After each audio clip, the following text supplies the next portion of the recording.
Tomatoes కర్రీకి అయితే tomato కర్రీకి అయితే స్టార్ట్ చేసేద్దాం ప్రాసెస్. ఏం లేదండి, ఒక ఆనియన్ తీసుకున్న, 4 టొమాటోస్, గ్రీన్ చిల్లీస్ ప్రెషర్ కుక్కర్లో కుక్ చేసుకుందాం. నేను ఇది పులుసులా చేస్తానండి, ఇక్కడ కొంతమంది కర్రీలా చేస్తారు. హీట్ చేసేస్తాం ప్యాన్ని. ప్యాన్ అయితే కుక్కర్ అయితే పెట్టేసుకున్నాను. వాటర్ అయితే నింకిపోయింది. వాటర్ లేదు, కొంచెం వాటర్ ఉంది.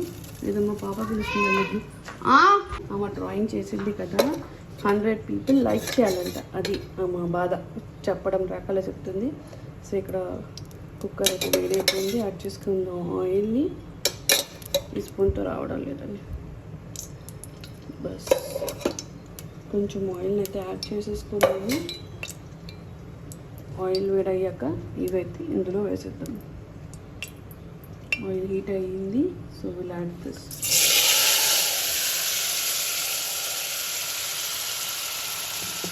ఇది ఇంకేం లేదండి, ఇందులోనే విల్ యాడ్ పసుపు, ఇది రాక్ సాల్ట్ అండి, rock salt and red chilli powder.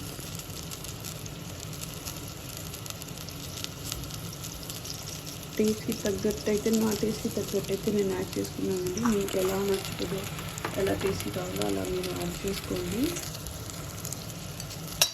కొంచెంసేపు ఇలా ఫ్రై చేసుకుని అది మగ్గాక ఏం చేద్దామంటే విజిల్స్ పెట్టేస్తుంది.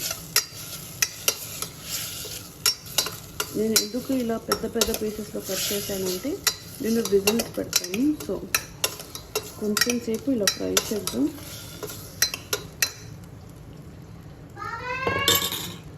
ఇందులో నేను ఆలు ఏమవుతుందో చూసుకున్నాను, మంచిగా మగ్గింది. కొంచెం నీళ్ళు వేసుకొని,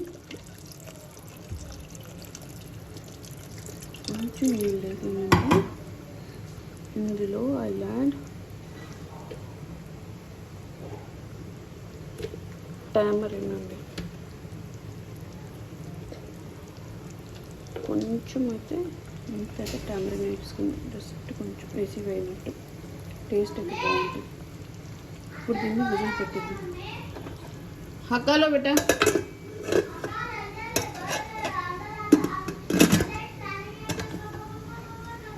విజిల్స్ పెట్టేసుకుని 3 విజిల్స్ వచ్చేదాకా కుక్ చేసుకుని హై ఫ్లేమ్.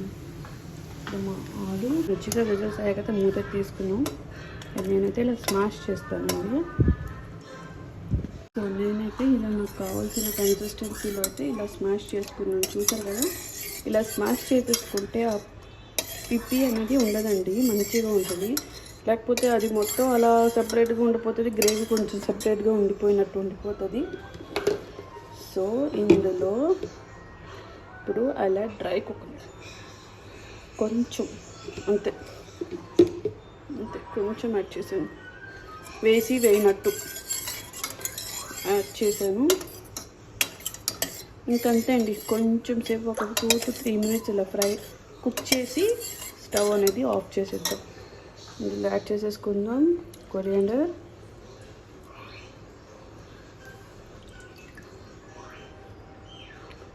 ఇప్పుడైతే ఇదైతే కుక్ అయిపోతుందండి.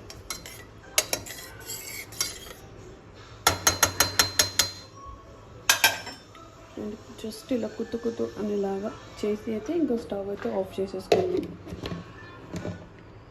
ఇప్పటిదాకా నేను కిచెన్ అది మొత్తం తీసి క్లీన్ చేశాను. మెయిడ్ రావటం లేదండి, అందుకు వైపింగ్ అయితే చేస్తున్నప్పుడు ఉంది కదా. సో ఇంకా కొన్ని వెజిటబుల్స్ ఉన్నాయి వాష్ చేయాలి, అది కూడా వాష్ చేసుకున్నాను. ఏంటన్నది వైప్ కూడా చేసుకుంటున్నాను. మధ్య కుకింగ్ చేస్తున్నా, ఇది కూడా చేస్తున్నా వచ్చి. సో ఇది అయ్యాక మళ్ళీ కలుపుతాం. మొత్తం అయ్యాక ఆ కర్రీ ఎలా ఉందో అయితే చూపిస్తాము. చూసారు కదండి, ఈ కన్సిస్టెన్సీ అన్నీ కొత్తలాడుతుంది. సో అంతే అండి, టొమాటో కర్రీ అయితే, టొమాటో పులుసు అయితే రెడీ. స్టవ్ అయితే ఆఫ్ చేసేసుకుందాం. అంతే అండి, ఈరోజు మా రెసిపీస్ వచ్చేసి టొమాటో పులుసు అండ్ ఆలు fry, house cleaning, dishes cleaning video నచ్చితే do like share and subscribe. Thank you for watching. Bye bye.